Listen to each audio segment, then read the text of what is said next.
तो हिमाचल प्रदेश में आने वाले समय में चुनाव है और ऐसे में हमारे संपादक ने भी खास बातचीत की थी, जिस तरीके से आप सुन भी रहे थे। और मुख्यमंत्री की तरफ से साफ कह दिया गया है कि आने वाले समय में रिवाज बदलेगा।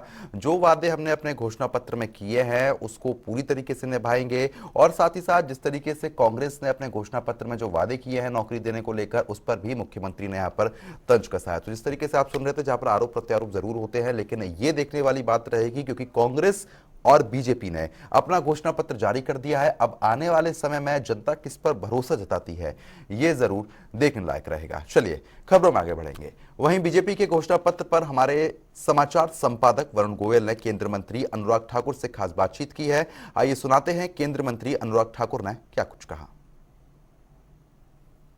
केंद्रीय मंत्री अनुराग ठाकुर हमारे साथ मौजूद हैं। अनुराग जी, जो आज घोषणा पत्र लागू हुआ है, क्या हरियाणा हिमाचल की जनता की आकांक्षाओं को पूर्ण करने वाला है वो? निश्चित तौर पर हमने महिलाओं के लिए बहुत सारी ऐसी बातें लेकर आए, जहां पर बेटियों के लिए साइकिल 12वीं कक्षा तक और कॉलेज जाने वालों के लिए स्कूटी, गर्भवती महिला के लिए 25,000 रुपये, होम स्टे चलाने वालों के लिए ब्याज मुक्त ऋण, सेल्फ हेल्प ग्रुप के लिए 2% का इंटरेस्ट सबवेंशन हो। ये सब कुछ हमने करने का बात किया। यूनिफॉर्म सिविल कोड हम लागू करने जा रहे हैं।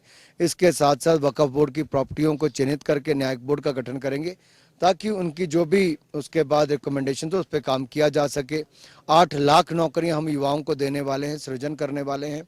इसके अलावा जो हमारे पीएम किसान सम्मान निधि 6,000 मिलती है, उसके अलावा 3,000 और जोड़ेंगे तो 9,000 रुपया किसान को मिल पाएगा। इसी तरह से हमारे जो सेब या बाकी फल पैदा करने वाले हैं, उनके लिए पैकेजिंग की जो कॉस्ट 18% आती थी जीएसटी की, उसको 12% करेंगे। सर, लेकिन जो आपके विरोधी है वो कह रहे हैं भाई उनकी 11 है, आपकी उनकी 10 हैं, आपकी 11 योजनाएं हैं। कंपटीशन है या कंपैरिजन किया जाए तो किसकी बेहतर योजनाएं? हमारी बेहतर है जी। 8 लाख नौकरियों, किसानों को सम्मानित करने की बात है, आय बढ़ाने की बात है, महिलाओं के सशक्तिकरण की बात है, प्रदेश का चहुमुखी विकास की बात है, देवी देवताओं के स्थान धार्मिक स्थलों को और आधारभूत ढांचा सुदृढ़ 12,000 करोड़ से करके आस्था के केंद्रों के आसपास अर्थव्यवस्था खड़ी करने का काम है ये भारतीय जनता पार्टी। यूसीसी वक्फ बोर्ड की जरूरत यहाँ पर है इस मामले में? निश्चित तौर पर यूनिफॉर्म सिविल कोड को हम लागू भी करेंगे और वक्फ बोर्ड की प्रॉपर्टियों पर न्यायिक बोर्ड का गठन भी करेंगे। सवाल है, आपके पड़ोसी राज्य हरियाणा में आदमपुर बायपुर में बीजेपी 1 साइडेड जीत रही है। धन्यवाद सभी मतदाताओं का। ये डबल इंजन की सरकारों की उपलब्धि है जो भारतीय जनता पार्टी को फिर सरकारें चुन रही है।